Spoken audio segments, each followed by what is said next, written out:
एक वाटी रवा तेलामध्ये टाकून तर पहा. अगदी भन्नाट आणि कधीही न केलेली रेसिपी आज मी तुमच्यासोबत शेअर करते. यापूर्वी ही रेसिपी तुम्ही कधीच केली नसेल. एकदम नवीन आहे आणि खरंच खायलासुद्धा खूप छान लागते. पावसाळ्यामध्ये तर प्रत्येकाने ही रेसिपी करायलाच हवी. चला सुरुवात करूया. हाय हॅलो नमस्ते, मी पूजा. मी आणि बरंच काही या यूट्यूब चॅनलवर तुम्हा सगळ्यांचं अगदी मनापासून स्वागत करते. तर इथे बघा, मी 1 वाटी रवा घेतला आहे.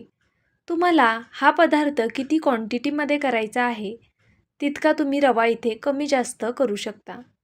इथे मी 2 जणांसाठी हा पदार्थ तयार करते. आता नेहमीचे तेच तेच पोहे उपमा खाऊन कंटाळा येतो, तर मग असं काहीतरी करूया जेणेकरून पोटही भरेल आणि तोंडाची चवही बदलेल. तर पहा, त्यासाठी आपल्याला इथे थोडंसं आलं, लसूण आणि हिरवी मिरची घ्यायची आहे. जो आपण 1 वाटी रवा घेतला आहे ना, तो तसाच साईडला ठेवून दिला आहे. तुम्ही रवा बारीक किंवा जाड कोणताही घेतलात तरीसुद्धा चालणार आहे. इथे मी अद्रक कट करून घेतलं आहे, सोबतच हिरवी मिरचीसुद्धा कट करून घेतली आणि लसूण घेतला आहे. लक्षात घ्या, मिरची घेताना तुम्ही तुमच्या आवडीनुसार कमी जास्त घेऊ शकता. मी इथे जवळपास 4-5 मिरच्या घेतलेल्या आहेत. तिखट तुम्हाला जितकं आवडतं त्यानुसार तुम्ही कमी जास्त करू शकता. इथे मी अद्रक, लसूण आणि मिरची मिक्सरला ओबडधोबड अशी वाटून घेतली. त्यानंतरनं आपल्याला एक कच्चा बटाटा घ्यायचा आहे. त्याची मी साल काढून घेतली आहे. त्याचबरोबर एका प्लेटमध्ये पाणी घेतलं आणि बारीक जी किसणी असते ना अद्रक किसायची, त्या किसणीने हा संपूर्ण बटाटा आपल्याला किसून घ्यायचा आहे. जर तुमच्याकडे अशी बारीक किसणी नसेल तर तुम्ही मोठ्या किसणीने सुद्धा हा बटाटा किसून घेऊ शकता. तर बघा, इथे मी संपूर्ण बटाटा अशा पद्धतीने किसून घेतला. आता आपण हा बटाटा छान असा चोळून 2 ते 3 पाण्याने धुवून घेऊया. म्हणजे यामध्ये जो स्टार्च आहे तो निघून जाईल आणि छान असा स्वच्छ बटाटा निघून येईल बघा, अशा पद्धतीने. तर इथे आता हा बटाटा आपण असाच पाण्यात ठेवूया आणि पुढची तयारी करून घेऊया. इथे मी 1 चमचाभर तेल कढईमध्ये टाकलं आहे. पहा, खूप जास्त तेलाचा वापर करायचा नाही आपल्याला, फक्त 1 चमचाभरच तेल इथे कढईमध्ये घालून घ्यायचं. आणि त्यानंतरनं यामध्ये मोहरी, त्याचबरोबर जिरं घालायचं. जिरं मोहरी छान तडतडून द्यायची. त्यानंतरनं यामध्ये अद्रक, लसूण आणि हिरवी मिरचीची जी दरदरीत पेस्ट करून ठेवली होती ना, ती घालून घ्यायची. तर बघा, इथे मी संपूर्ण पेस्ट यामध्ये घालून घेतली. आता मिरचीचा कच्चेपणा जाईपर्यंत आपण हे छान असं परतवून घेऊया. गॅसची फ्लेम बारीक आहे, बारीक गॅसवरच हे छान असं परतून घ्या. बघा, हे व्यवस्थित परतलं गेलं ना, की यामध्ये 1 वाटी रवा घेतला होता तो घालून घ्यायचा. त्याच वाटीने मोजून पाणी घालायचं आहे आपल्याला. सुरुवातीला मी 1 वाटी पाणी घातलं. हे छान असं मिक्स करून घेते. याच्या गाठी सगळ्या फोडून घ्यायच्या आधी आपल्याला. जर तुम्ही एकदम जास्त पाणी घातलं तर मग यामध्ये खूप गाठी होऊ शकतात. त्यामुळे शक्यतो पाणी हळूहळू करूनच घालायचं. आता बऱ्याचदा तुम्ही व्हिडिओ पाहिला असेल याचा, की रव्यापासून मेंदूवडे केले जातात. पण आज आपण मेंदूवडे करणार नाही आहोत. अगदीच वेगळी रेसिपी करतोय, त्यामुळे नक्की व्हिडिओ शेवटपर्यंत पहा. बघा, मी पुन्हा 1 वाटी पाणी घातलंय त्याच वाटीने आणि आता हे सर्व छान असं एकजीव करून घेते. गॅस आत्तासुद्धा खूप बारीक आहे. अगदी बारीक गॅसवरच आपल्याला हे छान मिक्स करून घ्यायचं. जर तुम्ही गॅस मोठा केला तर रव्याच्या पटकनी गाठी होऊ शकतात आणि मग त्या फोडायलासुद्धा वेळ लागू शकतो. बारीक गॅसवर इथे मी छान हे असं मिक्स करून याच्या गाठी फोडून घेतल्या. पाहू शकता या पद्धतीने. मी पुन्हा हे सगळं छान असं हलवून घेते.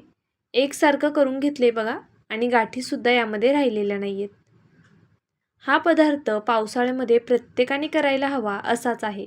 ते कसं ते तुमच्या पुढे लक्षात येईल. बघा, चवीनुसार इथे मी मीठ घातलं. त्याचबरोबर जो बटाटा आपण पाण्यात ठेवला होता ना, तो पाण्यातनं काढून निथळून यामध्ये घालून घ्यायचा अशा पद्धतीने. इथे मी 1 संपूर्ण बटाटा वापरलेला आहे. 1 वाटी रव्यासाठी 1 बटाटा पुरेसा आहे. आता बघा, बटाटा आणि रवा शिजण्यासाठी आधी हे सर्व छान एकजीव करून घेऊया आणि त्यानंतरनं यावरती झाकण ठेवूया. कमीत कमी 3 मिनटं तरी आपल्याला झाकण यावरती ठेवून घ्यायचे. तर पहा, इथे मी जे चमच्याला लागलेले बॅटर आहे ते सुद्धा काढून घेते, म्हणजे सगळं बॅटर व्यवस्थित शिजलं जाईल अशा पद्धतीने. आणि आता यावरती झाकण ठेवून ह्याला छान अशी एक दणदणीत वाफ काढून घेते.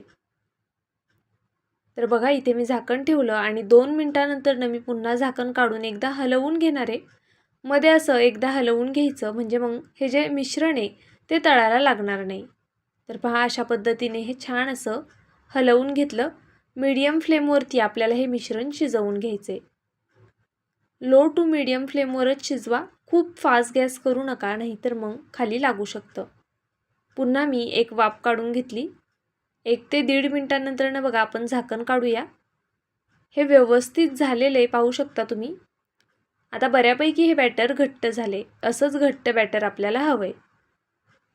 आता आपण हे एका प्लेटमध्ये काढून घेऊया. मी प्लेटला थोडंसं तेल लावून घेतलं होतं. तर या प्लेटमध्ये हे बॅटर आता मी काढून घेते अशा पद्धतीने. तर बघा, बॅटर खूप जास्त गरम आहे. थोडंसं नॉर्मल होऊन द्यायचं, अगदी थोडंसं. त्यानंतरनं आपल्याला एका प्लास्टिकच्या बॅगमध्ये ह्याला भरून घ्यायचे. तर असं का करायचं ते पुढे समजेल. बघा, इथे मी एक प्लास्टिकची बॅग घेतली अशा पद्धतीने. एन्व्हलप आहे हा, आणि याला आपण आतमधून तेल लावून घेऊया. जर तुमच्याकडे अशी बॅग नसेल ना, तर दुधाची जी पिशवी येते ना आपली, त्यामध्ये तुम्ही केलं तरीसुद्धा चालणार आहे, किंवा तेलाची पिशवी येते त्यात केलं तरीसुद्धा चालणार आहे. आता इथे मी अशा पद्धतीने बघा हे मिश्रण ना याच्या आतमध्ये टाकून घेते.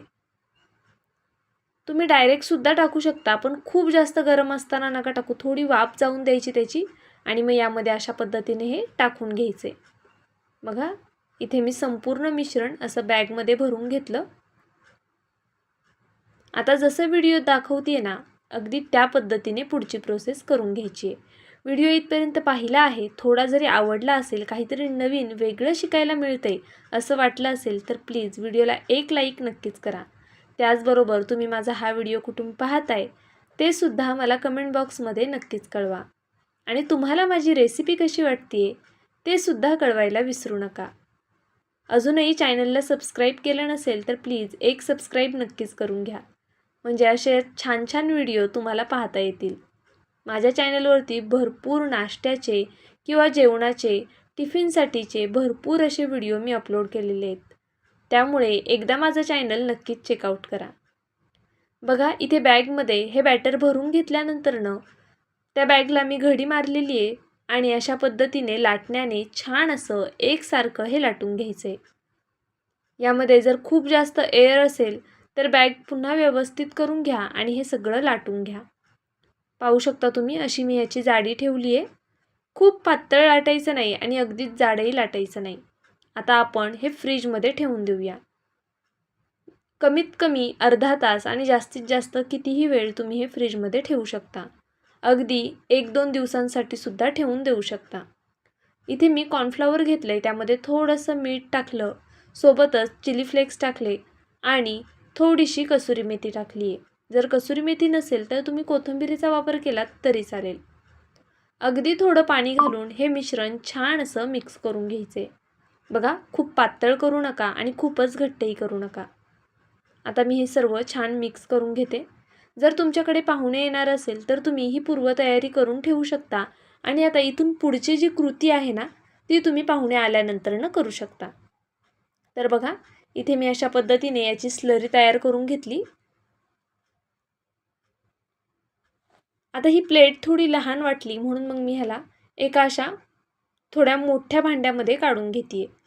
म्हणजे ही जी दुसरी प्लेट आहे ना ती उभी आहे, आणि आपला जो नंतर नाश्ता जो तयार होणार आहे तो असा थोडा लांब असणार आहे, त्यामुळे ही प्लेट परफेक्ट आहे. तुम्ही गोल प्लेटसुद्धा घेऊ शकता, पण थोड्या मोठ्या आकाराची घ्या. आता एका साईडला बघा, मी दुसऱ्या सेम प्लेटमध्ये थोडेसे ब्रेड स्क्रम घेणार आहे. तुमच्याकडे जर ब्रेड स्क्रम नसेल तर तुम्ही बारीक रव्याचा सुद्धा वापर करू शकता, पण त्यापेक्षा याची चव खूप छान येते, त्यामुळे शक्यतो ब्रेड स्क्रमचा वापर करा. आता इथे बघा, अर्धा तास झालेला आहे. आपण हे काढून घेऊया. हे छान सेट झालं ना की कापायला सुद्धा सोपं जातं. त्यामुळे ह्याला छान सेट होऊन द्या आणि त्यानंतरच पुढची कृती करा. तर बघा अगदी अलगद हाताने मी हे काढून घेते. पाहू शकता तुम्ही हे एवढं छान सेट झालंय की असं हाताने बघा ओढून काढताना अजिबात तुटत नाहीये. असं मस्त सेट व्हायला हवं. यामध्ये मी फक्त बटाट्याचा वापर केलाय, पण तुम्हाला आवडत असेल तर तुम्ही इतर भाज्या सुद्धा यामध्ये घालू शकता अगदी बारीक कट करून. जर पालेभाज्या असतील तर त्या चिरून घाला किंवा इतर कोणत्या भाज्या असतील तुम्हाला ज्या आवडत असतील, गाजर म्हणा, गाजर किसून घालू शकता, कोबी किसून घालू शकता यामध्ये किंवा सिमला मिरची अगदी बारीक कट करून घालू शकता, पालक घालू शकता. अगदी तुम्हाला वाटेल त्या भाज्या तुम्ही यामध्ये ॲड करू शकता, म्हणजे पौष्टिकसुद्धा होईल आणि मुलं खूप आवडीने खातील. तर बघा इथे व्हिडिओत दाखवल्याप्रमाणे अशा पद्धतीने मी याच्या लांब लांब पट्ट्या कट करून घेते. जर तुम्हाला अशा पद्धतीने करायचं नसेल ना तर तुम्ही याचे आपण नेहमी वडे करतो तसे वडे करू शकता. उडीद वडे याचे बऱ्याचदा केले जातात. जसे उडदाचे वडे असतात ना तसे रव्याचे वडेसुद्धा करतात. तर या मिश्रणापासून तुम्ही ते वडे करू शकता किंवा भजी करू शकता, बॉल्स करू शकता छोटे छोटे. नाहीतर मग या पद्धतीने खूप छान होणार आहे. पुढे पहा संपूर्ण व्हिडिओ. तळल्यानंतरनं तुमच्या लक्षात येईल की नक्की कशा पद्धतीने हा पदार्थ तयार होतोय. तर पहा अगदी या पद्धतीने मी हे संपूर्ण असंच कट करून घेणार आहे आणि कापताना सुद्धा बघा अजिबात तुटत नाहीये, व्यवस्थित कट करता येते. त्यामुळे मी तुम्हाला प्रत्येक गोष्ट बारकाईने दाखवतेय, म्हणजे तुमच्या लक्षात येईल, रेसिपी फसणार नाही आणि व्यवस्थित तुम्ही सुद्धा हा पदार्थ करू शकाल. जर आपण हे आधीच आदल्या रात्री करून ठेवलं ना आणि मग दुसऱ्या दिवशी फक्त फ्रीजमधनं बाहेर काढायचं, हे कट करायचं आणि छान असं फ्राय करून घ्यायचं. बघा अगदी झटपट होणारा नाश्ता आहे. तर इथे मी अशा पद्धतीने बघा ही स्लरी पुन्हा हलवून घेते, कारण कॉर्नफ्लॉवर आहे, खाली बसू शकतं. जर कॉर्नफ्लॉवर वापरायचा नसेल तर तुम्ही मैदा वापरू शकता. मैदासुद्धा वापरायचा नसेल तर गव्हाचं पीठ वापरलं तरीसुद्धा चालणार आहे. जर तुमच्याकडे गव्हाचं पीठही नसेल किंवा गव्हाचं पीठ वापरायचं नसेल तर तुम्ही त्याऐवजी बेसन पिठाचा थोडा वापर केलात तरीसुद्धा चालेल. आता यामध्ये एक एक करून अशा पद्धतीने आपल्याला ही पट्टी डीप करून घ्यायची आहे आणि पुन्हा ती अशा पद्धतीने बघा ब्रेड स्क्रममध्ये सुद्धा छान घोळून घ्यायची आहे. तर मी तुम्हाला दोन प्रकारे दाखवते. एकतर तुम्ही अशा पद्धतीने चमच्याच्या साहाय्याने हे छान कोट करून घेऊ शकता.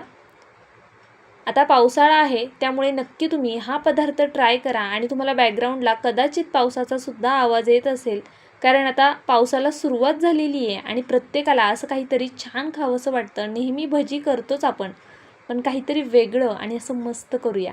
तर बघा इथे मी अशा पद्धतीने एका प्लेटमध्ये हे काढून घेतलं. आपल्याला एक एक करून तळायचं नाही आहे. आधी संपूर्ण हे अशा पद्धतीने कोट करून घ्यायचं आणि त्यानंतरच तळायला घ्यायचं. तर बघा इथे मी दाखवते तुम्हाला दुसरी पद्धत. अगदी सोपी पद्धत ही कोट करण्याची. असं केलं ना बघा लगेचच ह्याला छान असं सगळीकडे ब्रेड स्क्रम लागला जातोय. तर मी अशाच पद्धतीने एक एक करून हे लावून घेणार आहे. पाहू शकता तुम्ही अगदी मस्त असं बघा. जर तुमच्याकडे ब्रेड स्क्रम नसेल आणि रवासुद्धा तुम्हाला वापरायचा नसेल तर तुम्हाला मी अजून एक आयडिया सांगते. आपल्याकडे जे सोयाबीन असतात ना, सोयाबीन वडी, ती तुम्ही मिक्सरला फिरवून ब्रेड स्क्रमच्या बदली तुम्ही तीसुद्धा लावू शकता. तर इथे मी संपूर्ण अशा पद्धतीने करून घेतले आणि ब्रेड स्क्रम थोडं कमी पडल्यामुळे बघा ते 4 पट्ट्या राहिलेल्या आहेत, पण त्या मी नंतरनं अशाच तळणार आहे. तुम्ही ब्रेड स्क्रम न लावतासुद्धा ह्या पट्ट्या तळू शकता, तरीसुद्धा खूप छान होतात. पण ब्रेड स्क्रम लावल्यामुळे ना ह्याला एक क्रंचीनेस येतो आणि खूप छान कुरकुरीत राहतात बराच वेळ. तर चला पटकन आपण तळून घेऊया. तळून घेण्यासाठी सगळ्यात महत्त्वाची टीप, तेल छान गरम हवं. तेल छान गरम करून घ्यायचं आणि त्यानंतरच हे तळून घ्यायचं. तर बघा इथे जितक्या आपल्या ह्या कढईमध्ये बसेल ना तितक्या आपण ह्या पट्ट्या सोडून घेऊया आणि अशा पद्धतीने तळून घेऊया. तुम्ही ह्या रेसिपीला काय नाव द्याल ते मला कमेंट बॉक्समध्ये नक्कीच कळवा. तर पाहू शकता तुम्ही इथे अशा पद्धतीने हे छान असं मी तळून घेते. रंगसुद्धा छान आला आहे आणि छान रंग येईपर्यंत ना असा छान गोल्डन सोनेरी रंगावरच तळायचं. जर तुम्ही हलका रंग असताना काढलत ना तर ते कुरकुरीत होणार नाही. मीडियम टू हाय फ्लेमवर आपल्याला हे तळून घ्यायचे. अजिबात गॅस बारीक करायचा नाही, नाहीतर मग तेल जास्त पिणार. तर बघा अशा पद्धतीने इथे मी हे संपूर्ण तळून घेणार आहे. आता एका प्लेटमध्ये आपण हे काढून घेऊया. तर पाहू शकता तुम्ही इथे मी हे संपूर्ण काढून घेतलं. उरलेलं आहे ना ते सुद्धा अशाच पद्धतीने तळून घेते आणि मग तुम्हाला दाखवते. अगदी मस्त कुरकुरीत आणि खूप भन्नाट हा पदार्थ तयार होतो. खरंच आपण जसे बटाट्याचे फ्रेंच फ्राईज करतो ना, त्याहूनही कितीतरी पटीने चविष्ट आणि कितीतरी कुरकुरीत, बराच वेळ तसाच कुरकुरीत राहणारा हा पदार्थ आजच ट्राय करा. आता तुम्हाला वाटेल हे काय करतीये नक्की, तर तुम्ही यावरती तुम्हाला आवडत असेल तर पेरी पेरी मसालासुद्धा अशा पद्धतीने भुरभुरू शकता. जर पेरी पेरी मसाला आवडत नसेल, इतर कोणता मसाला आवडत असेल किंवा लाल तिखट आवडत असेल तर ते भुरभुरलं तरीसुद्धा चालणार आहे.